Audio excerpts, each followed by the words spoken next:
My name is Emma. I was 22 and desperately needed a job. I saw an ad in the newspaper. A man needed a maid for his 2 young children. The family was rich, but something about the ad felt urgent. Like they needed more than just a helper. When I arrived, the house took my breath away. It was enormous, with tall gates and dark windows. That made it feel almost empty. I rang the doorbell. My heart beating fast, the door opened. A tall man stood there, his dark eyes heavy and tired. He didn't smile. "You're here for the maid?" he asked. His voice was flat, distant.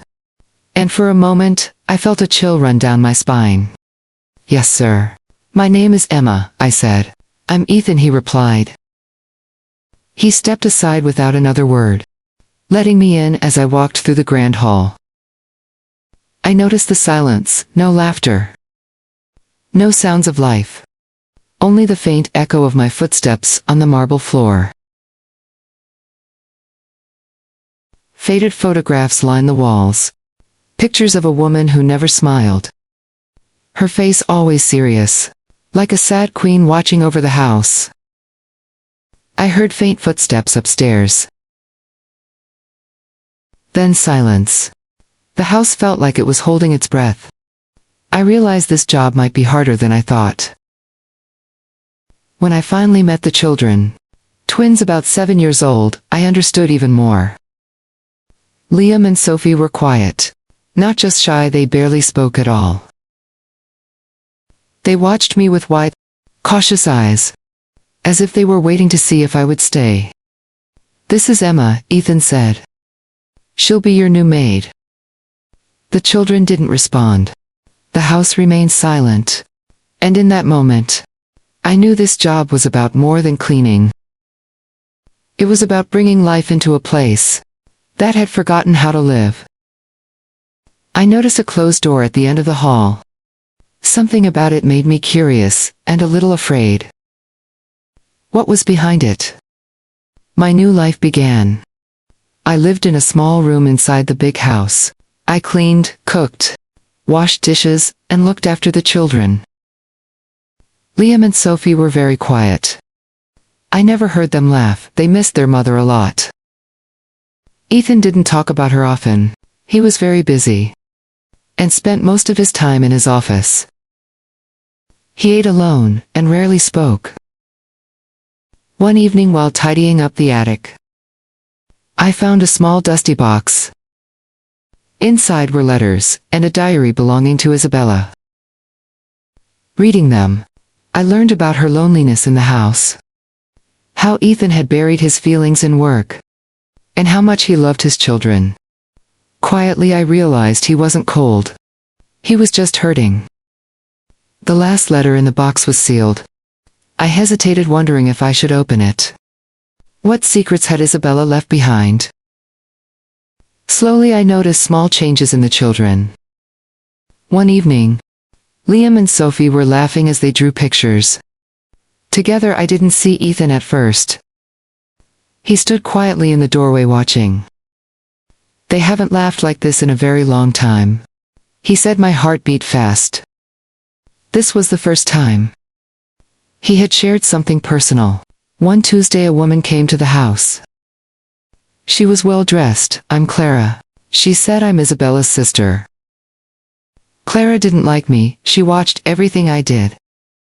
"You're too friendly with the children," she said. "They need rules, not just games."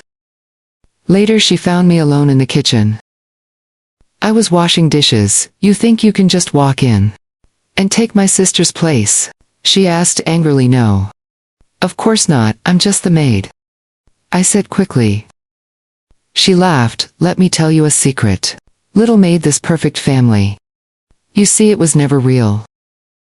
Ethan was never happy with my sister. He is cold. Isabella was lonely in this big house. Don't think you can make him happy. He cannot love." Her words hit me like a punch. Was Ethan really incapable of love? Could I ever belong here? Clara visited often.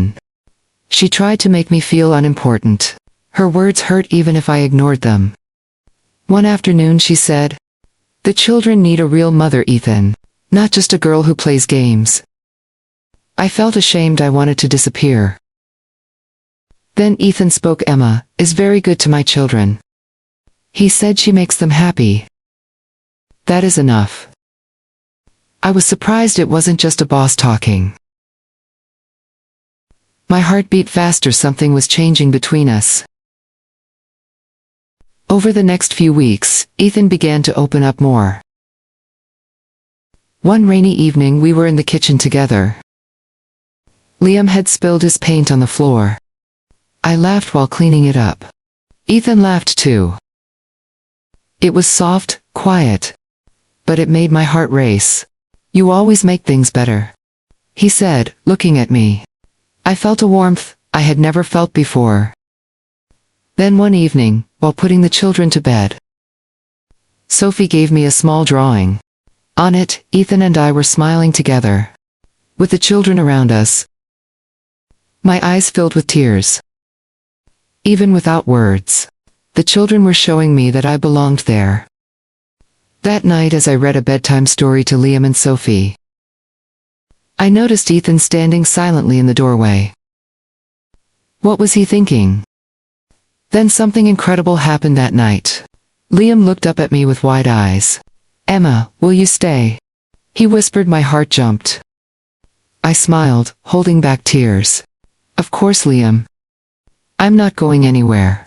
Then Sophie, who had never spoken a word before, looked at Ethan and said softly, "Daddy, smile." Ethan froze. How would he respond to her? Ethan's eyes widened. He walked over, knelt beside her, and gently brushed her hair back. "I will, Sophie," he said, tears forming in his eyes. "I will smile because of you too." The three of us hugged in the warm glow of the room. In that moment, the house didn't feel empty anymore. It finally felt like home. Finally, one night, Ethan came into my room. He looked nervous, but his eyes were full of something I hadn't seen before: hope. "You are a miracle, Emma," he said softly. He leaned closer and kissed me gently. My heart skipped when he moved back. We just looked at each other. The next morning Clara came in without calling. "Where is Ethan?" she asked. Ethan came out and smiled at me. Clara saw it. "What's going on here? What have you done to him?" "Clara, please," Ethan said, but she ignored him. "I warned you, little maid. You think you can steal my sister's husband. You're a gold digger. You're using a grieving man." My heart broke. She was right. This was Isabella's house. I didn't belong. "I'm so sorry, Ethan. I'll pack my things," I said, and ran upstairs, tears in my eyes. Then Ethan opened the door. He looked worried. "Don't listen to her," he said. "She's wrong. The only thing wrong was my life before you came. Please sit." We sat on the bed. He looked into my eyes. My marriage wasn't happy. Isabella and I were lonely. When she died, my world stopped. But then you came. You brought color into my life. You made me feel alive. The kiss wasn't a mistake. My only mistake was not saying how I felt. "Emma, I'm falling in love with you. Please don't leave. Let's build a real family together." 6 months passed. The house was no longer sad. It was filled with laughter. Clara didn't visit anymore. My old room was now a guest room. I shared the master bedroom with Ethan. He was no longer the sad man I first met. His eyes were full of love. I often passed by the closed door at the end of the hall. Inside are Isabella's belongings. But I never had the heart to step in. Some memories are too delicate to disturb. The sealed letter from Isabella still lies in the box.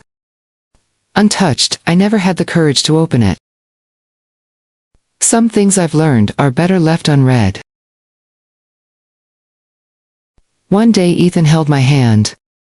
"Are you happy, Emma?" he asked. I looked at our home. at the man beside me, and at the children I loved, like my own. Yes, I said. More than I ever dreamed, more than I ever hoped. I came here as a maid looking for a job.